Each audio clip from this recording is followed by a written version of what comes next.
ዕለታዊ ዜናታት ስፖርት ናትናኤል ብርሃነ ወናኒ ብጫ ማልያ ዙር ሞሮኮ ኮይኑ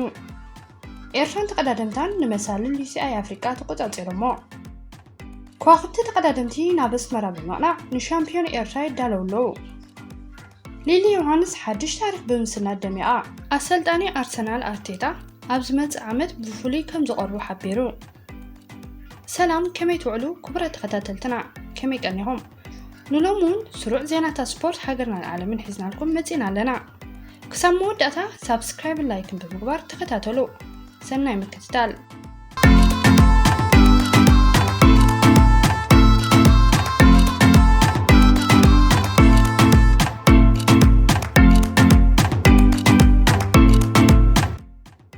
ናትናኤል ብርሃነ ወናኒ ብጫ ማልያ ዙር ሞሮኮ ኮይኑ ኤርትራዊ ገዲም ተቀዳዳማይ ናትናኤል ብርሃነ ካብ ኮንቲኔንታል ጋንታ ቤዞክ ሎሚ 5 ሰነ ብሻርሻይ መድረኹ ቀፂሉ ኣብ ዝወዓለ ዙር ሞሮኮ 2024 ብጫ ማልያ መንጢሉ ኣብዚ ናይ ሎሚ 112 ኪሎሜትር ንሓዙ ነበረ ውድድር ናትናኤል ብርሃነ ዝርከቦም 18 ተቀዳደምቲ ሃዲሞም ንዓባይ ጉጅለ ናይ ልዕሊ 6 ደቂቕ ፍልልያ አንፂፎም ድሕሪ ምዛሞም ናትናኤል ብርሃነ ካብ ፈረንሳዊ ኢማኑኤል ኮግኔት ብጫ ማልያ ክምንጥል ክኢሉሎ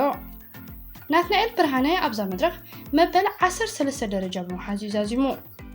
ኣኽሊሉ ገብረህይወት መበል 35 ጴጥሮስ መንግስት መበል 45 ኤቨን ኢማነ ከዓ መበል 66 ደረጃ ብምሓዝ ዛዚሞም ኣለው ዙር ሞሮኮ ጽባሕ እውን ክቕጽል እዩ ዓወት ንናትናኤል ብርሃነ ንምነ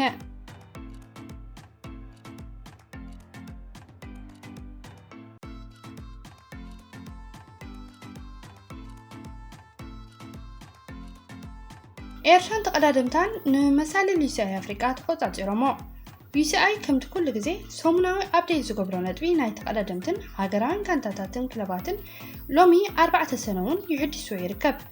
በዚ ተሓዲሱ ዘሎ ነጥብታት መሰረት 6 ኤርትራውያን ኣብ ናይ አፍሪካውያን ተቀዳደምቲ ዝተሓዝ ነጥብታት ምስ ቀዳሞት 10 ክስርዑ ክኢሎም ይርከቡ ቢንያም ግርማይ ኣብ ዝሓለፈ ሰሙን ድሕሪ ዘመዝገቦም ብሉጽ ውጽኢታት 1422 ነጥቢ ብምውላድ ቀዳማይ ኮይኑ ክመርሕ ከሎ መርሃው ቅዱስ ብ542 ነጥቢ ናትናኤል ተስፋጽን ብ460 ነጥቢ ሄኖክ ሙሉ ብርሃን ከዓ ብ328 ነጥቢ ካብ ካልኣይ ክሳብ ራብዓይ ተመራሪሖም ተሰሪዖም ረኽቦም ካልኦት ኤርትራውያን አማኑኤል ገብረእግዚአብሔርን መትከል ኢዮብን ብ236 ብ234 ነጥቢ ታሽዓይን 10 ደረጃ ሒዞም ምስ ቀዳሞት 10 ይርከቡ ብደረጃ ሃገራውያን ጋንታታት ዝተታሕዘ ነጥቢ ሃገራዊት ጋንታ ኤርትራ ኣብ ናይ ዓለም ደረጃ ቅድሚ ሕጂ ታሕቲ ወሪዳ ድሕሪ ምጽናሕ ካብ ዝሓለፈ ሰሙን ጀሚራ ግን ናብ ቶፕ 20 ደይባ ትርከብ ኣብዚ ሰሙን ከዓ ብ3588 ነጥቢ 6 ነጥቢ ካብ ናይ አፍሪካውያን ጋንታታት ቀዳመይቲ ካብ ዓለም ከዓ ምስ ቀዳሞት 20 ትርከብ ንሃገራዊት ጋንታ ኤርትራ ተኸቲለን ሃገራውያን ጋንታታት ዶብ አፍሪካን ሞሮኮን ብ1281 ነጥቢ 4 ነጥብን ብ1068 ነጥብን ካልእትን ሳሴትን ደረጃ ሒዘን ይርከባ ብደረጃ ዓለም ሃገራዊት ጋንታ ቤልጅየም ብ20241 ነጥቢ 57 ነጥቢ ቀዳሚት ኮይና ትመርሖ ብውልቂ ስሎቬናዊ ፖጋቻር ብ9663 ነጥቢ ቀዳማይ ኮይኑ ይመርሕ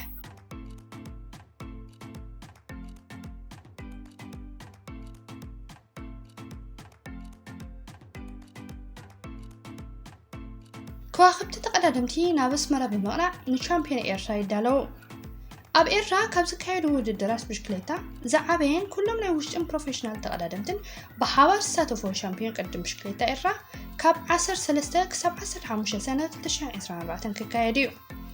እዚ ዓመታዊ ብፌደሬሽን ቅድም ብሽክሌታ ኤርትራ ተወዲቡ ዝካየድ ሃገራዊ ውድድር ተቀዳደምቲ ነታ ብባንዴራ ኤርትራ ትውቅብ ማልያ ንምውናን ዝበዝሐ ናይ ዩሲአይ ነጥቢ ኣብ ውሽጢ ሃገር ንምሕፋስን ዘካየድዎ ጥምጥም ኮይኑ ኣብ መንጎ ተቀዳደምቲ ሓያል ስፖርታዊ ህልኽ ዝረኣየሉ ውድድር እዩ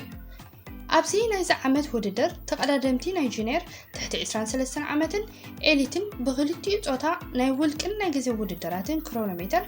ናይ ጽርግያ ውድድራትን ከካይዱ እዮም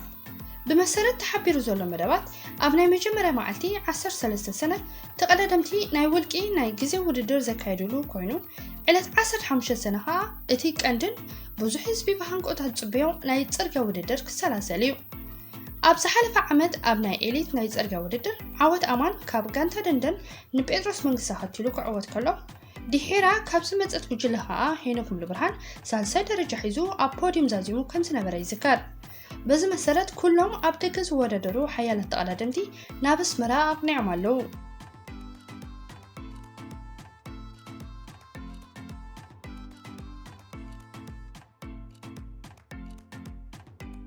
ليلي يوهانس حادش تارك بمسنات دميقا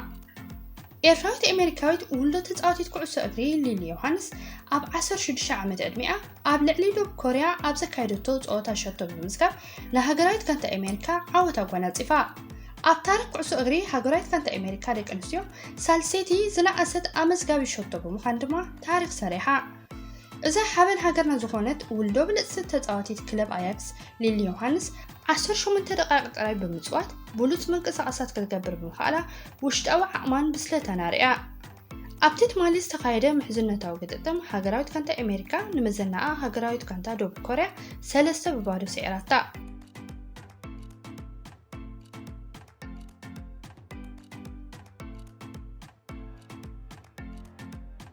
السلطاني أرسنال أرتيتا أبزمت عمت بفولي كم زقربو حبيرو